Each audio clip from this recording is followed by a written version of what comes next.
Welcome, Jon. Awesome. Thank you for being with us. Yeah, Jon is co-founder, co-owner, director, editor, and producer with Unrivaled Films. Unrivaled Films has produced critically acclaimed documentaries for major streaming services, network television, docuseries, viral music videos, and nationally televised commercial branding ventures all around the world. He's a 3-time Emmy Award winner and a producer, editor, and director.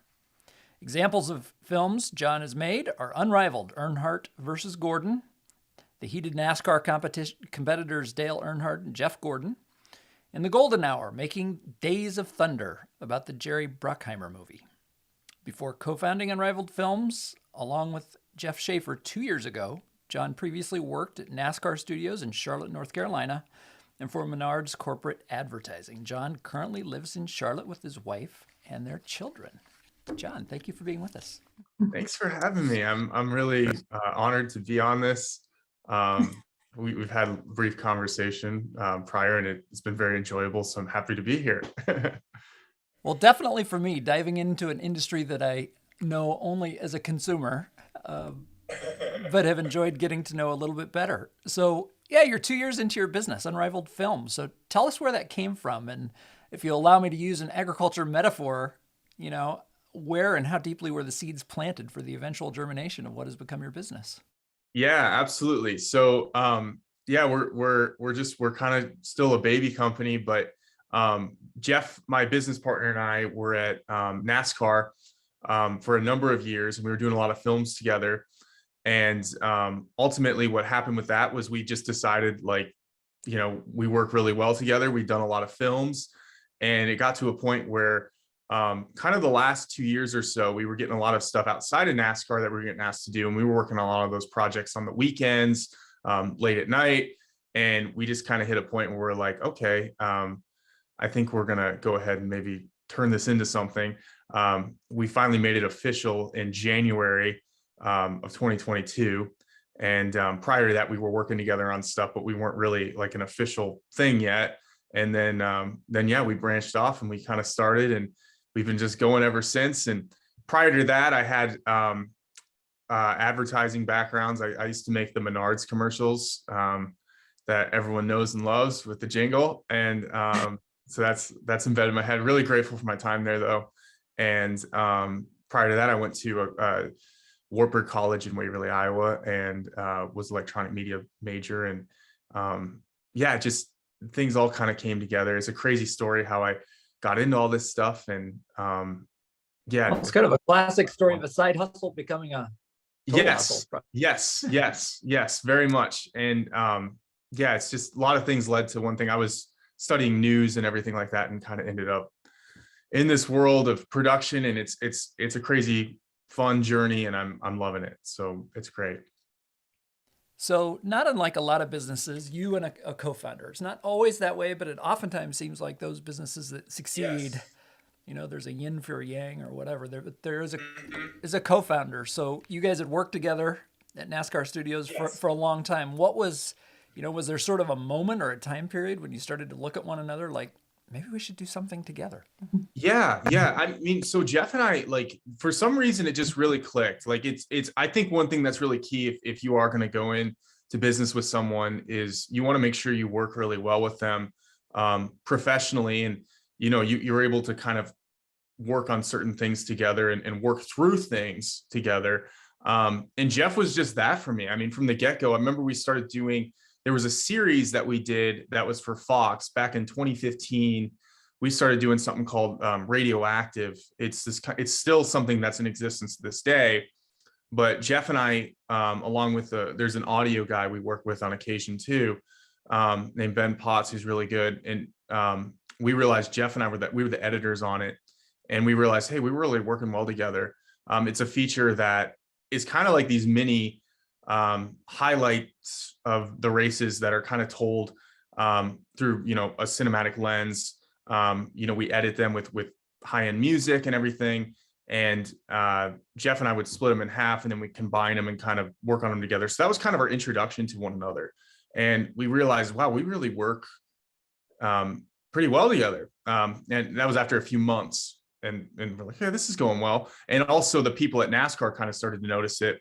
So they started putting us on documentaries together with each other and kind of other high-end projects. And we realized this is really clicking.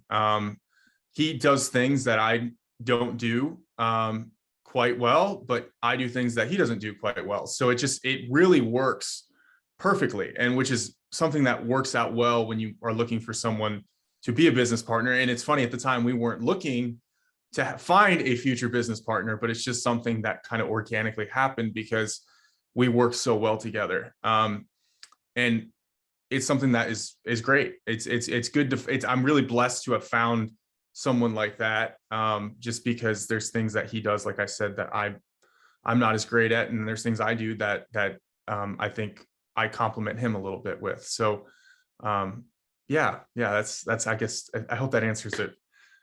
Yeah, it does. I mean, those coaching entrepreneurs and talking about co-founders are always both urge that it's really good to find one, but it takes some time to find the right person. And at times, and I think this might be a bit extreme, but anyway, at times, certain people will sort of be like, this is like a marriage. You're going to spend a lot of time together, and you want it to last for a long time. And so you need to think about this really seriously. And so working together, of course, is a great proving grounds for complementary skills, and can we get along, and do we work well together, and all of those things.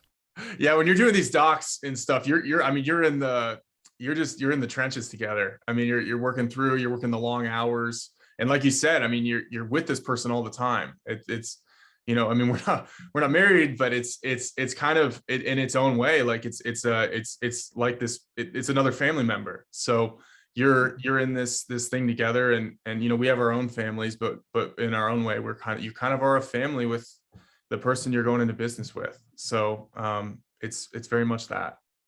So on your website, it describes that that you and Jeff pride yourselves on remaining students of the industry and seeking new ways to deliver films that you're honored to produce. And so I think I explained to you when we chatted previously that I started down this pathway of thinking about the film industry way back in the 1920s and doing a case study of Walt Disney, who in his early days, was producing animations that didn't have sound. And so in the time period that I set the case, talkies, as they were called, sound was brand new, and they were just sort of making up what the film industry would be. When I was a kid, which is a long time ago, you had 3 big stations. And if you wanted to watch television, you turned it on at the right time and you got to watch it. And that was it. And of course, that evolved through satellite delivery and cable television, and now today's streaming services and all of those things. So, as you think about how the industry is changing and the business into which the industry into which you've launched your business, are there kind of timeless elements? And then what are some of the elements that are changing, and how do you balance between those two things as you think about the sort of projects that you want to work on? Yeah, I think one of the timeless elements of film that sometimes people miss is how important sound is. Sound has always been a key in films, even dating back to, I mean, I know we're talking about like the talkies and stuff like that, but even dating back to when there first was sound in film, you're looking at like the 30s or something like that. Like music was such an integral part, and also just the sound that you're hearing the characters go through, whether it's a natural sound or something that's put in post. The whole film, a successful film tends to revolve around that. If you think about, films that you love, I mean, just me personally, I think of like Shawshank Redemption, I think of Field of Dreams. Those films have these iconic sounds to them that really carry through. So that is a timeless element. If you look at a film, today, that is great. Like let's look at, I mean, this is 2015, but like La La Land, that's sound. I mean, I know it's a musical. You can look at Inception, 2010 film, that's sound, very sound driven. So a timeless element to film, I believe wholeheartedly, is sound. If you make something and you go into the idea with sound first, no matter what the video is, I really think you're going to have a successful film. I mean, you need a good story. That's huge. But if you have good sound and you're able to edit to the sound in some way, shape, or form, or at least make the story fit in with the sound in a proper way, you're going to have a successful film. So I think that is a timeless element. I think things that are constantly changing are the way that you present visuals. if you look at like even special effects, like things are constantly changing in that regard. So you have to constantly stay up to date.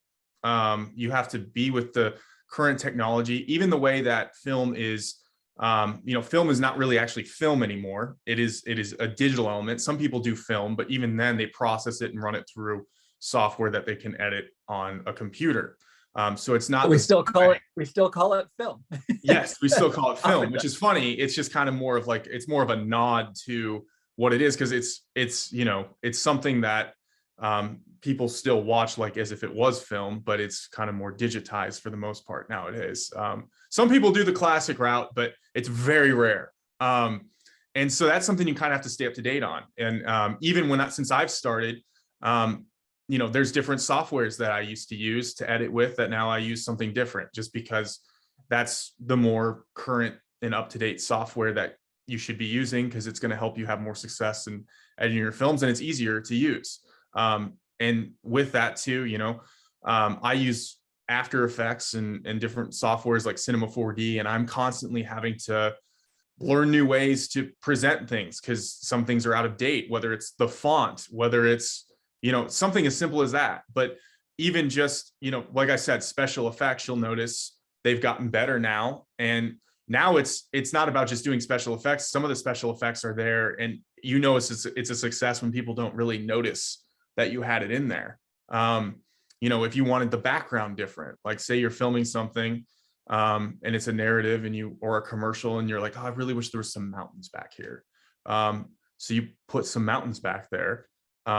If the viewer doesn't really notice it, that's probably a good thing, because that means that you did a good job and they don't realize that that's a completely fake mountain in the background, So you're constantly just having to evolve in that element. Like I would say visually it's always going to change. I mean, I think that it's just going to keep getting better, and it's something you're going to have to adapt to. And so with that comes new knowledge on software. And so it's a never ending process in that sense. So as you talk about sound, I mean, yeah, it makes me think of the different sensual elements, and sound is one way that we sense things. Visual is another, kind of emotional is another, for how the arc of a story comes across, and I think, of a film, well, Maverick, right? And so 30 some years after I saw the first Top Gun, when I'm in high school, I take my children that are grown now to see Maverick, and yeah, they still can play the old Kenny Loggins song, and it gives me a flashback, to the same thing. But then they can capture somehow the sound of a flying aircraft, and it can make you feel the power and almost the G-forces along with the visual of all of that. How do you think about kind of mixing up some of those things, whether it be music that I consider kind of a universal language, sounds, whether it be from an aircraft or a very powerful race car. I know that you've worked with those before, along with story arc. How do those things all come together to produce a good film? They come through a variety of ways. I mean, a lot of times I'll sometimes work with, I have a really great post audio engineer that I work with that I mentioned earlier, who I still work with this day, Ben Potts. Although he's not a business partner with Jeff and myself, we tend to work with him pretty closely. Even before we're filming, just to kind of say, here's kind of what we're thinking. And so kind of what you're saying, when it all comes together, it flows better. So we're kind of presenting these ideas, like, here's kind of how we're thinking about shooting it. And so when you're doing that, you're also trying to either find music that sounds like that, or work with a composer who can kind of blend all of it together. So a lot of the times what we're doing, say if we're doing a NASCAR piece, rather than trying to find a good soundtrack, one of the things that we're more worried about is the sound going into it, of the actual engines and the fans and everything, and the pageantry, if you will, of what's going on. So we're kind of trying to create that, and then find music that works in well with it. And then the visuals then hit on the beats of the sound effects and the music when you get into that kind of post process. So it's kind of a complicated thing, but you can really, if you find that perfect mark, you can use the sound effects and the music to help you transition through, because transitions are really everything when you look at films. If it's not transitioning well, you're going to start going, oh, this is all over the place, just subconsciously. So you have to get those transitions right. And if you get the sound, and this is why I think sound is timeless, because even though it's evolved, it is timeless, because you have this thing that like old timey films even used. Sound would kind of carry it through to kind of blend everything together. Yes, you can use visuals to do it, but if the sound is off, it's just, ugh. And if the sound is bad, you're not even going to take the film seriously. So I think when you're piecing it together, when you find that perfect mark, if your sound is good, you almost forgive what the visuals are, like if the visuals are kind of off, which I've seriously seen. I mean, even if you watch some old films that are awesome, I was watching Hoosiers the other day, a film like I loved as a kid, and I still love it. But there was a couple points in there that like they had a couple, like honestly, a few mess ups on some of the transitions visually, but I didn't even ever notice it until looking really closely, because the sound is so good. Like if you watch the beginning of the movie, there's this awesome song that kind of comes on that sets the tone of this small Indiana. And if you haven't watched Hoosiers, I'm sorry, I'm going into like a deep end here. But if you watch the beginning, what happens to me when I watch that scene is that I get a flashback to my dad, who's not with us anymore, being in a 3-story 1950s school in small town Nebraska. I mean, It takes me there. Yeah, isn't that crazy? Yeah, it reminds me, honestly, that opening scene reminds me of when I'm from, the early 2000s. That's when I was in high school, but it reminds me of driving down like to my school, which is now a big school, but it was small at the time. Kind of like this 15-minute drive I do every morning, kind of down some country roads to get to my high school. So it's just funny how that movie's so good at that. Because again, the sound in the beginning of it's just this simple sound that kind of takes you in. And Gene Hackman's driving to his new job at this small school in Hickory. And, he's going to be the basketball coach. But when he's driving, one thing I noticed when I was watching it again, there's these two guys on they have a basketball hoop set up at their farm. And when they're shooting, these guys are just bricking it. I mean, really bad, like just hitting off the backboard, not even hitting the rim. And the music's so beautiful, you don't even really notice it because you're so sucked into the moment of just like, this is like beautiful Indiana countryside. But meanwhile, if you look closely, these two basketball players are just bricking it. They're the worst basketball players ever. And it's just, you don't notice it, because the music and the sound is really pulling you in. So it's almost a forgiving element. And I'm the same way. If you watch some of my stuff from a while back, like there's some pieces I've done that have done really well where I'll watch again and go, oh, what was I thinking? But I think the sound really carried it. And that's what keeps that timeless element to it. It's like, oh, the sound's good, so we're good to go. So I think it kind of I'm revolving back to what you were talking about with the timeless element, but it's finding that sound if you get sound right, you'll forgive a lot of things in a film if the sound is good. Interesting. Yeah. So so I think about technology related to agriculture, and so I think about how it affects kind of the production end of agriculture. How we produce agricultural products, food products, but then of course, technology affects kind of the consumer end too, and how they want to interact with the products that they buy and how they purchase and how those products are delivered, and an understanding of how technology affects how they're produced and all of those sorts of things. So you've talked about some of the technology in editing and filming and capturing sound. How do you think about technology and how it changes, both from kind of the production end of the industry, but also from the consumer end? And how do you think about those changes and sort of how the industry is evolving and what it's going to look like in the future? Yeah, I mean, I'm kind of excited to see how it looks. One thing that's kind of cool, I mean, for someone like me, it's great because I didn't grow up with parents in this industry or anything like that. And I think the technology, the way it is now, has really opened a door for like other types of filmmakers to come into the industry who may not have a film background, or I didn't go to film school. The technology has opened up for guys to, essentially kind of take fundamentals, but then learn on tutorials online and stuff like that. So the technology is evolving, not just in the sense of, the cameras are getting better, but it's getting more financially easier to get into the industry than it used to be. Like if you want to go make a short film with your buddies, you kind of can. To get it to a certain level is kind of hard sometimes, but you can still make a great film just with kind of a camera you can probably just buy yourself now. You need the proper channels and the elements to do that, to make something great, but to get kind of just like a fundamental thing together, to get some reps in, to kind of learn, you can get away with that. So kind of to add to your thing with the technology, I do think it's advanced to the point now where I think you're getting other storytellers in, which I think is exciting. And with that, you're also getting, let's move on to like the actual element of it. The cameras are getting better. So that's exciting too. Right when you think you've kind of, the camera world has kind of peaked on how good they can get and stuff, they just take it to the next level. And now there's even, there's technologies like DaVinci Resolve, which are phenomenal for taking your footage and coloring it. And now you can even edit in DaVinci Resolve, which is a software that a lot of colorists use now, but now even editors are using. So it's just a constant adaptation of kind of fundamentals, if you will. But like, I would say what I learned in college is something I still hang dearly onto, but it's just been an evolving thing of like, okay, you have to take that, but then you have to still go, okay, what's new? Because there's constantly, it's not like it's every year, it's like in every month something new is coming out now.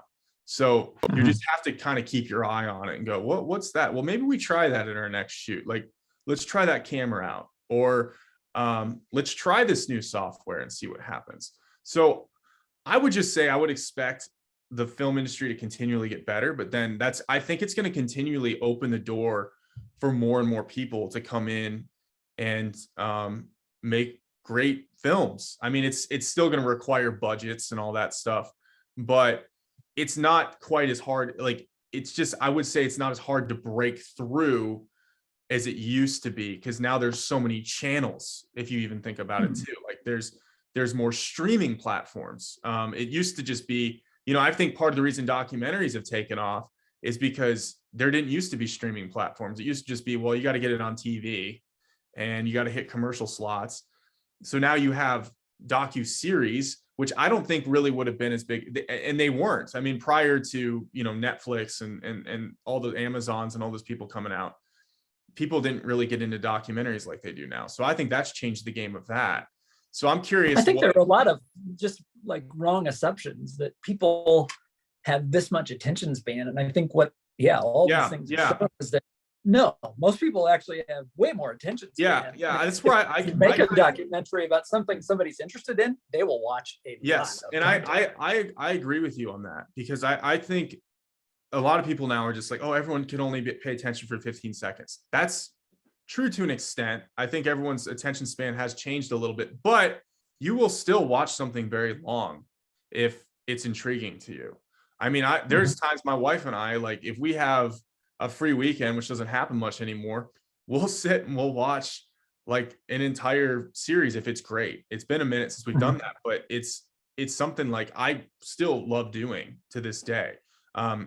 So it's just, I think that's just something people just have to change. Like, how do you keep someone's attention that long? And part of that, again, goes back to how you're presenting the story. Like, are you using the proper sound in certain areas? Are you transitioning right? Are you leaving people on a cliffhanger? Are you, it's really, I mean, you could tell a story about anything really boring, as long as you just find a way to present it to someone, they'll be hooked. I mean, they really will. And that's a good thing, I think, especially for some stories that I think some people really, it helps people to hear, like I think back to, there's a really a memorable film I've worked on called Best in Class. It's about a car show that they were building out in Newport, Rhode Island, which is a beautiful area. It's actually really beautiful. They filmed like The Great Gatsby out there and all that. So it was really something to see when we were out there filming. But that's a film that was about kind of car culture and why people are intrigued by cars. Like, what is the reason that they care about cars? And it revolves around this new car festival at the time called the Audrey Newport Motor Week. And it's this awesome car festival. I recommend going if you are into cars. But it presents this idea of why it actually is kind of important to people. Like I think you understand, if you're not someone who's into cars, or you don't even consider yourself a car person, why cars do matter. And we did so by, when we were interviewing these people, one thing we found is there's this kind of human thing to a lot of it, and why people are into it, because it kind of brings them back to a moment in their life, or say they built a car with their dad or something. So we found that kind of human element and used that to kind of carry through, because then people were able to relate to it. And then I think at the end they kind of understood, because that really is why a lot of those guys were into cars. It's something someone did with their spouse, or it's something they did with their dad. And I think, again, that's something that I think people were talking about attention span just a minute ago. That's something I think people be like, oh, that'll never be something people are interested in, because you're going to talk about that for that long. Well, actually, on the contrary, people find it very interesting, and even younger people. And then they do realize, and the funny thing at the end, they're like, oh, well, cars actually are kind of cool. Maybe I'm a car person. I didn't even realize it. So it's really just method of storytelling, so to keep people's attention and all that stuff. But yeah, I get off on so many tangents, and I apologize. No, this is good. I was going to ask you next, Jon, about the creative process. And so storytelling obviously is at the heart of the creative process. How does something go from an idea, whether it's the thing that you shot about cars in Newport, but to something where a consumer like me ultimately watches? And I'm sure there's no two processes that are alike, but if you can kind of characterize the creative process from your perspective, what does that look like? Yeah, well, the processes are always unique for every single project. It just kind of depends. There's a lot of times, someone will bring their creative idea to us, and they'll want us to create it with them. And then we kind of have to take what they've created and then go with it from there, to kind of bring it to a screen, wherever that screen may be, whether it's on your phone or TV or in a theater. But for me, when it's coming from just kind of something original, oftentimes it'll either be someone came to me that's either a network or a platform, and they'll say, hey, we need a film. And it kind of needs to be around in this idea, but it doesn't have to be like they'll give me a genre. Like, I need it to be about basketball or something. And you're like, okay, cool. Well, that really is a wide thing I can pick from.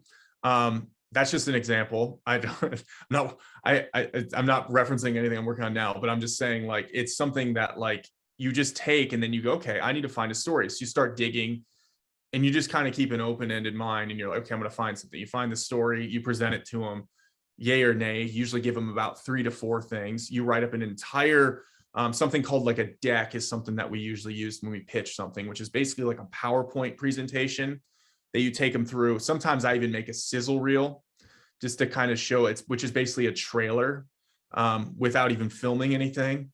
And sometimes that's just trying to imagine what the trailer would look like. Yes. Final product. Yeah. Yes. So you kind of show them, like, hey, here's what it might look like. Sometimes I go film with a couple people that I might use for it, and just tell them, hey, I'm kind of working on this.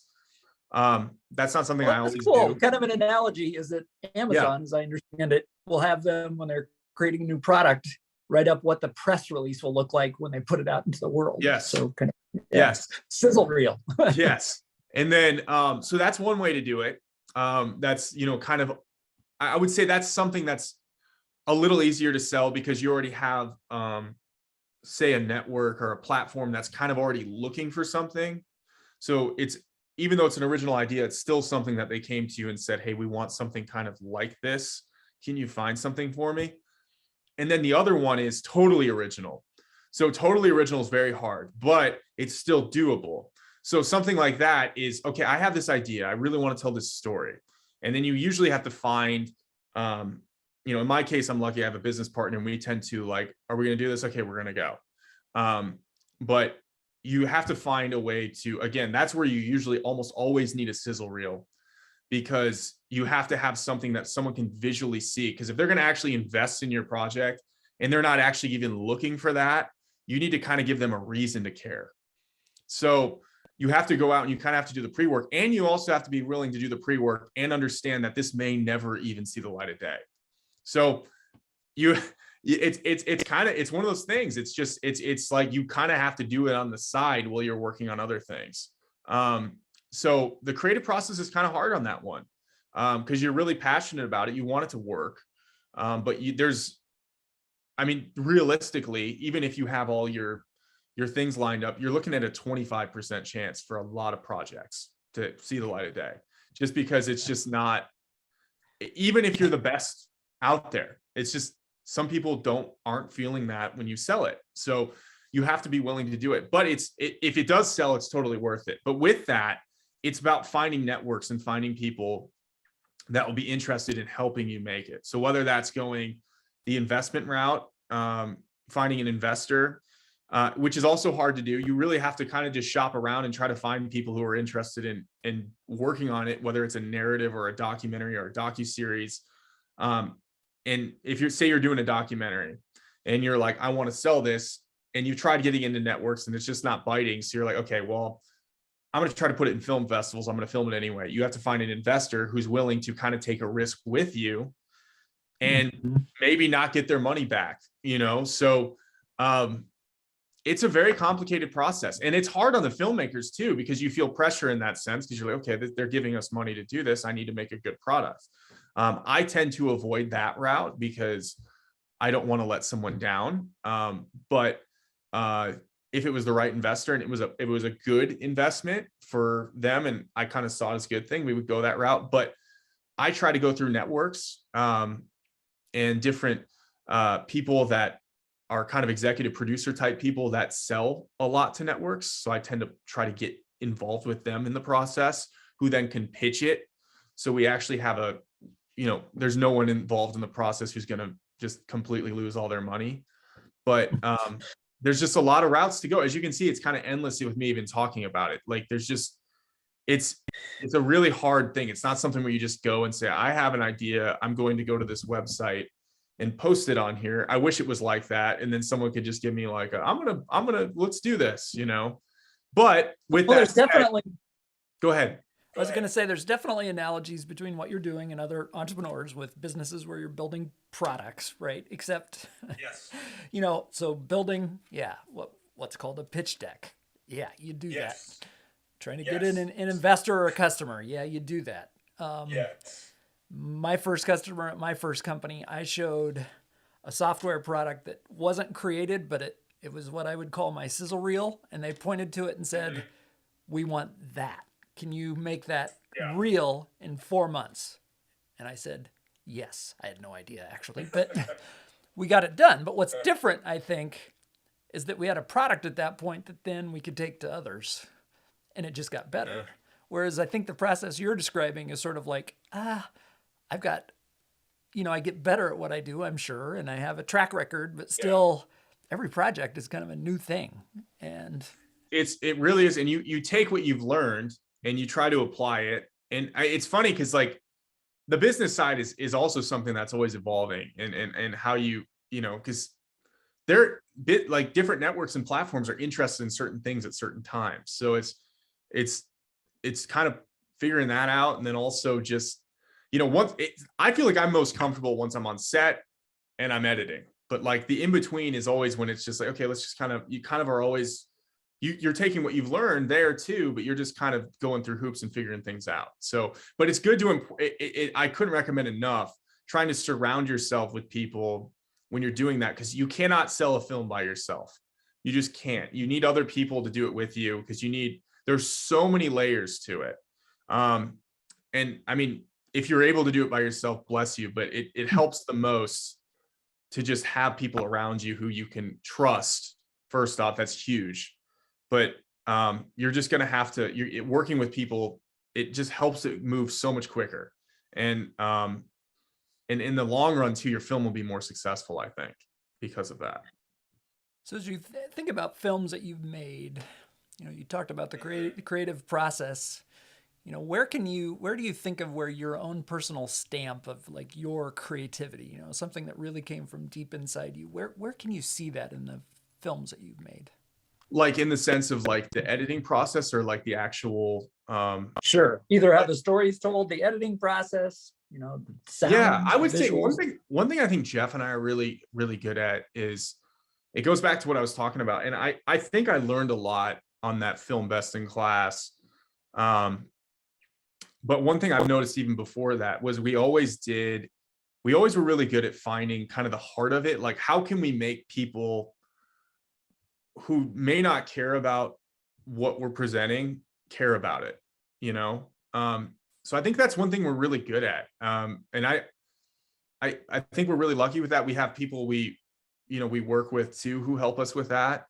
So it's not always us, but just solely doing that, but we work with other people who help us kind of find that. But that's one thing we've always been really good at, is making people kind of care about something that they wouldn't have cared about. I have people come up to us sometimes and they'll watch a film and like, I didn't think I'd care about this, and for some reason I was hooked in for an hour and a half, or this, that, or the other. So I think that's something that I think we're good at. And a lot of that kind of, like I said, it goes back to having the good story, but then if you're going to try to connect with people, sometimes you have to use sound and all that stuff. So I can't preach sound enough with editing. So I think we combine that, and somehow we find kind of the heart of whatever the story is, and find a way to connect with people that don't care. When do you know that you've made that connection with an audience? And I'll give you a little bit of background that was just interesting to me. So I met a guy named Dwyer Brown, who played, you spoke of Field of Dreams earlier. He was the John Kinsella figure at the end, who played Kevin Costner's character's dad. Yeah, that's great. The last best scene of the movie. Film. Do you want to have a catch? Yeah. And so I was at an event in California and met him, and he described the process. And of course, he was involved in only a very short period of filming the movie. And at the time, Sony, I think it was, owned the rights, and they weren't sure that it was going to be well received enough to put it out in theaters. So they were considering just putting it out. This is 1989 on VHS tape. Oh my gosh. They did some testing of it. And so his agent called him and said, "Hey, like, you need to come see a test screening of this, Dwyer." And he's like, "I've seen the script. Like, I don't," and he's like, "No, you need to come." And he went, and that last scene happened, and the film finishes and nobody gets up. And like half the people in the audience are crying. And he's like, "I knew at that point we had a film that people were going to like." Yeah. And it's just funny to me as an outsider, because it's like, he didn't know. And obviously the studio executives, at least considering they weren't even sure they should put it out in theaters, didn't know, but it obviously did then, and continued to connect with audiences for a long time. So that's just really interesting to me, this concept of connecting with audience, and when you know it or when you don't. Yeah, I was gonna say, like, sometimes it's hard. It really is hard to tell. And sometimes I don't know. Like, that's the most frustrating part, because I tend to know if it's a topic I'm not as familiar with, that I made a film about, and then I watch it and I go, "Oh, this is really jiving with me." But if it's a topic I really am into or was previously into, it's hard for me to tell. And so I have to rely on people that I trust to kind of screen different scenes I've cut, just like, "Hey, can you watch this? Tell me what you think." And be honest, and it's usually people I trust, because you don't want to send it to someone who goes, "Oh, this is great," when it's really not. So I show my wife a lot of things, and she'll tell me, like, honestly, she'll give you critical feedback. Yes. And Jeff's the same way. We show people we trust, and they'll kind of tell us if we're going the right way or not.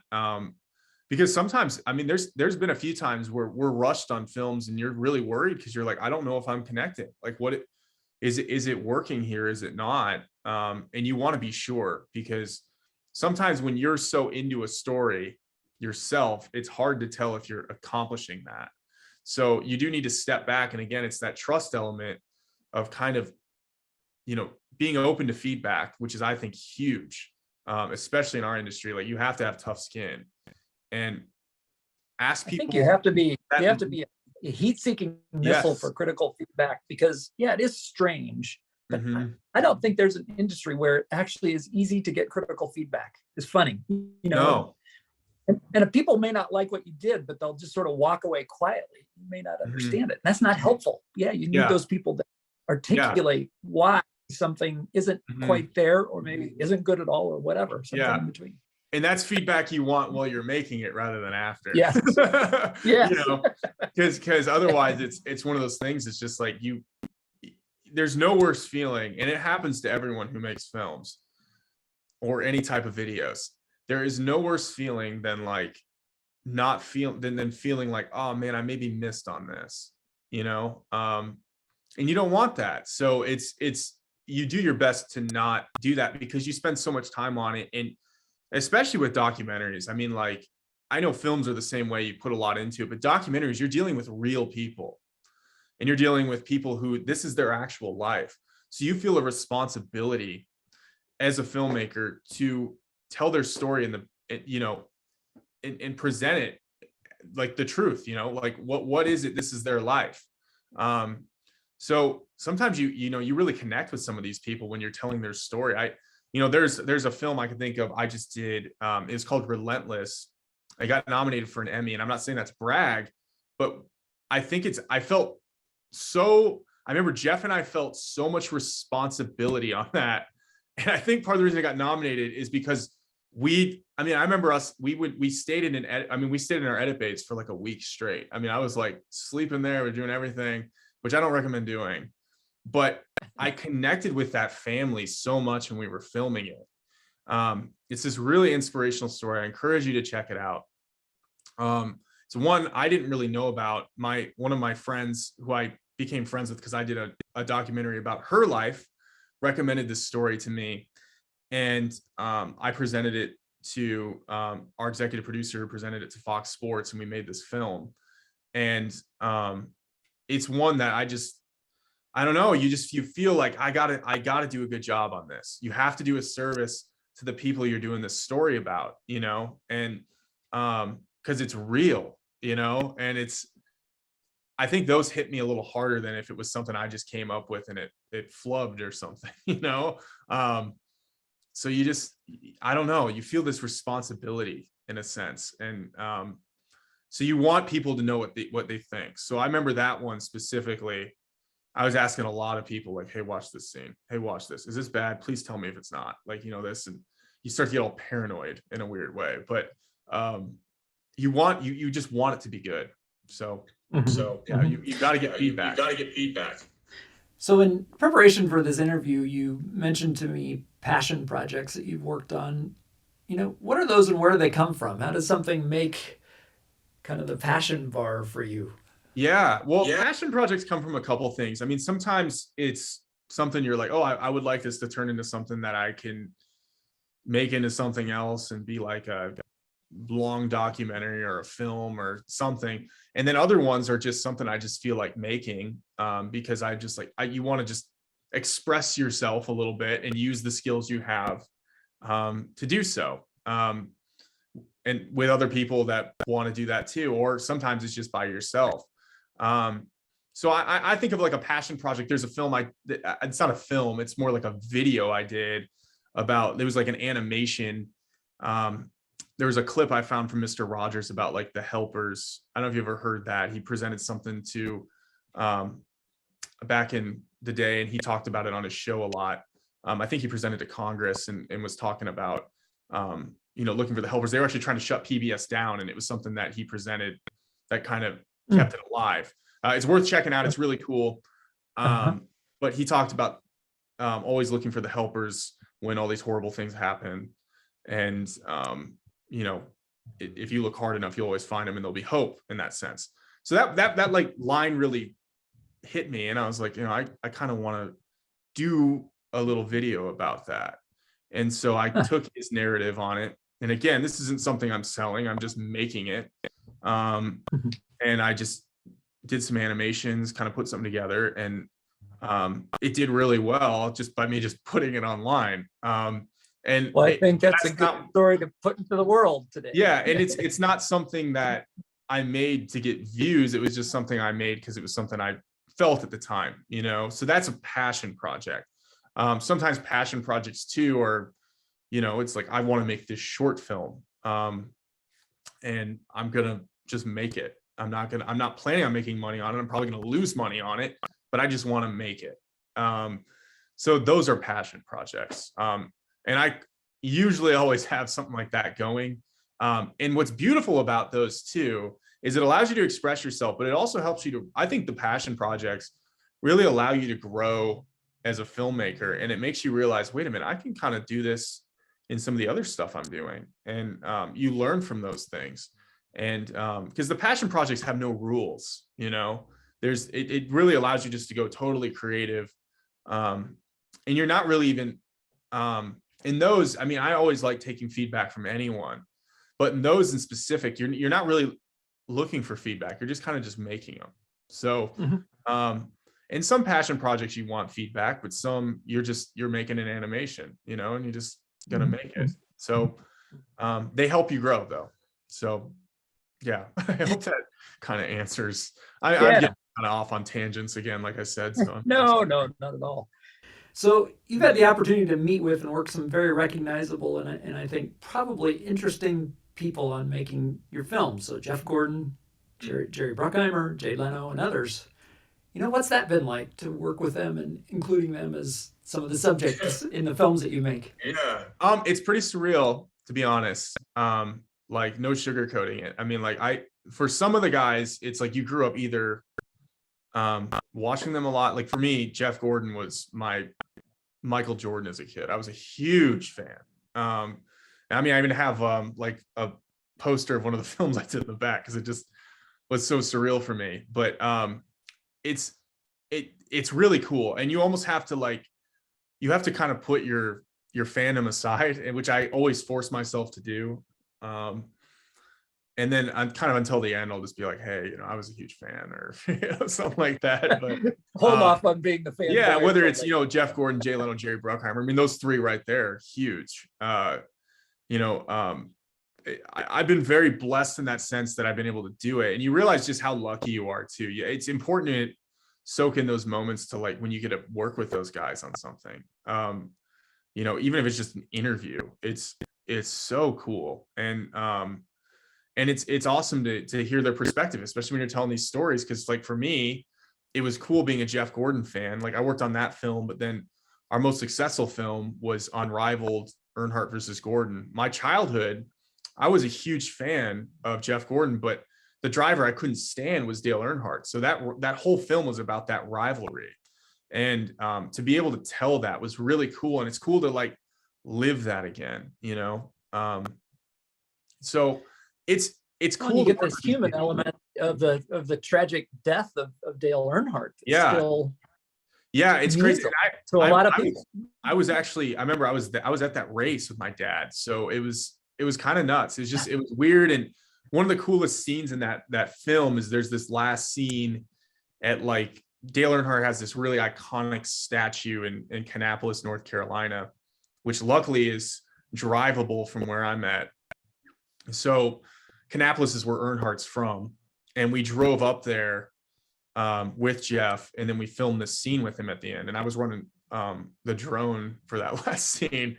And I was there and just kind of it was just a couple of us. It was very small. And we were just kind of okay, here, go up to the statue and just talk about it. And Gordon was getting inducted into the Hall of Fame 3 days after. So I think he was kind of hit with some emotion during it. And it was because of that. And it was just to be there was so cool. And it's one of the cool moments of my career. And I don't know, I just view those as blessings, you know, and then it's surreal. So you just count. That's a great thing to capture. I mean, that's a good thing to capture on film. Mm-hmm. So when you think about filmmakers, regardless of genre, you know, which filmmakers do you most admire and why? For me, I mean, yeah, I love Christopher Nolan. I just do. You know, Stanley Kubrick, I love his films. You know, who doesn't like Steven Spielberg? But I would say, for me, I've always liked, I would say Christopher Nolan. I always go back to his films. Just I think he's the reason I kind of got big into them as a kid. I went and saw Inception when I was 20, and then I saw it again, and then I saw it again, and then I saw it again. I think I saw it 5 times. And I remember watching it and going, I need to figure out how to get into this. Because I always wanted to make movies as a kid. I just didn't know how to do it because I was from Iowa. I had no connections. like I said. And so I just remember seeing that. I was like, if there's a way I can work on some type of this would be so cool. Because I remember seeing that and just the concept of sound and all that. And Hans Zimmer did the soundtrack and it was amazing. So I'd say Christopher Nolan. I mean, the old timey filmmakers. I love Stanley Kubrick films and all that stuff. But I like a lot of classic stuff too. So, but I would say Nolan's always kind of been my guy. He's just great at what he does. So I went to a writers conference once, and the subject of the session, I'm not even going to totally remember, but what he was trying to do with very beginning sort of writers is, like, what do you want to write about? And his message was, you want to write at what's your core. And so he had this little exercise that was really interesting to try to help you understand. Yeah. And he could sort of do this trick, but his question that he asked everybody is, name your 3 favorite movies. And then you could come back with your 3, and he would do like this psychological assessment because he was a film buff, and be like, all right, you care about these things. And it was really cool to see. Anyway, maybe I'll pull this trick on you without having warned you. What are your 3 favorite films? So my favorite film is definitely Field of Dreams. So I was glad we were talking about that earlier, which is not made by Christopher Nolan, but I love that movie because it's Iowa, and I'm from Iowa and I love Iowa, and I don't even like baseball. So it's a good example that I like baseball, but I'm not really a fan, but that just shows you that movie is so powerful because it's deeper than baseball, as you know, if you watch it. So I like that movie. I would say I gotta put Inception in my top 3 just because that's a movie that like I said, I saw it and I was hooked on it and it was great. And it gets really hard after that. Like it's like literally one of the hardest things to pick my favorite movies. My wife and my daughter refused to answer the question. They're like, we can't do it. My wife and my daughter refused to. I struggle so much with it. I struggle with it because it's constantly changing, and I'll be like, I'll listen to this or something later, and I'll be like, why did I say this movie? I like this movie so much. But yeah, like Shawshank Redemption's great. That's definitely in there as a top 3. So it's hard. It's tough. It's just like, how do you pick a favorite movie? It's funny. I don't think I like sports movies a lot, but then I'll be like, and I like Chariots of Fire. I like Friday Night Lights. I like, Rudy, like it's stuff like that. So it's interesting. I'm just constantly changing. But Field of Dreams has always been a constant number 1 for me. So that one's up top for sure. Well, we moved to Iowa in 1989, the year it was put out. And I remember oh my gosh, it's crazy. Going to a theater in Ames and seeing that movie. And I'm just like, I can't believe like the marketing thing here. Like, is this heaven? No, it's Iowa. And it continues. Last year at that baseball game at the field, Cosner's back. And he's chanting says to the crowd, is this heaven? They chant back, no, it's Iowa. And it's like unbelievable. Oh, I think that was like one of the best games ever. Like I actually watched that game with my business partner is actually a huge baseball fan. And we were out working on a project out west, and I remember we got back and we were at a restaurant, and we were all watching it, and it was so cool. And it's just like, I remember like just all of us were watching that open, and we're all just like not making eye contact with each other because we're just like, no, I'm not crying. Like, it's like we're sitting at we're eating our like chips and salsa, just a wreck. But it was later in the game, it's a great game. And the most unbelievably beautiful. Oh, so good. It was one of the coolest things ever. And it won. I remember for sports Emmys, it won best broadcast of the year, and it should have. I think it was the best broadcast for sports in the past 10 years. It was great. So, Jon, I've asked you about your favorite films, your favorite filmmakers. What about favorite entrepreneurs? Any iconic current entrepreneurs you really admire? I mean, I've kind of become like a fan of cars. So I guess like Enzo Ferrari. I know that's kind of weird, but I've always kind of been a fan of like that brand and kind of how he created that kind of sports car image. and created it, and how it still carries on to this day. Like I'll go to all these car festivals, whether it's Pebble Beach or not. I know that's kind of random, but I thought he did a really good job of Ferraris, and I love those cars. I don't have one. Like I wish I did, but that's not going to happen. There's still time. Yeah. So, but I just thought, I mean, I've always been kind of intrigued with how he got it going and all that stuff. And so, yeah. And I would say too, I mean, even in like the sports world, I'm really intrigued by like race car owners, just kind of being around it. Cause it's such a different sport, like than other sports. Like, you're going to start a football team, you get like the city behind it and all that. Like race teams, you're just starting a team and just hoping people watch. So I've always been really intrigued by like Rick Hendrick, and then the Wood brothers, which is, about it's Glenn and Leonard Wood. I know Leonard Wood because I did a documentary about him a couple of years ago, and I'm just really intrigued by those kind of families, which also made me intrigued by Henry Ford too. So kind of, I would say a lot of car people are kind of people I'm interested in because that's more what I'm into. And so I've always been really intrigued to hear those guys' stories and how they started and how they got going. And so entrepreneur wise, those are kind of my favorite, I would say. Well, and Ford, when he was bored and sort of between companies, built racers and kind of built a bit of a reputation. Yeah. Well, that's what's crazy. I mean, like that's kind of like American racing in general kind of got moving that way a little bit. So, the big race back in the day when they were going like 30 miles an hour. So, they would have a race and then declared a world speed record, and they had no idea, but the whole thing was new. So probably was a record. Well, Jon, you're 2 years into your entrepreneurial adventure. So really still at the beginning, although maybe it doesn't feel that way to you, but what lessons have you learned so far? And if we can zoom forward 20 years, where do you think you'll be? Yeah, I mean, lessons I've learned so far is starting your own business is a lot of fun, but it's also harder than you could ever imagine.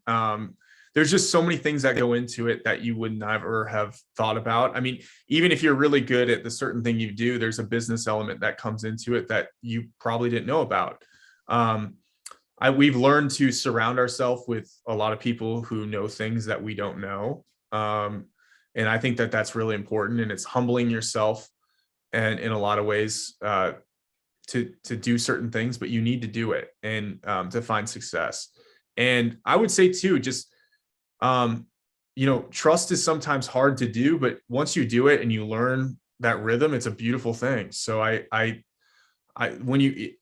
if you get that thing going, it's a really rewarding experience. Like once everything comes together. So I like that. And then in 20 years, I hope we continue to expand. I hope we're making movies. I hope we're making documentaries. I hope we're doing all that stuff.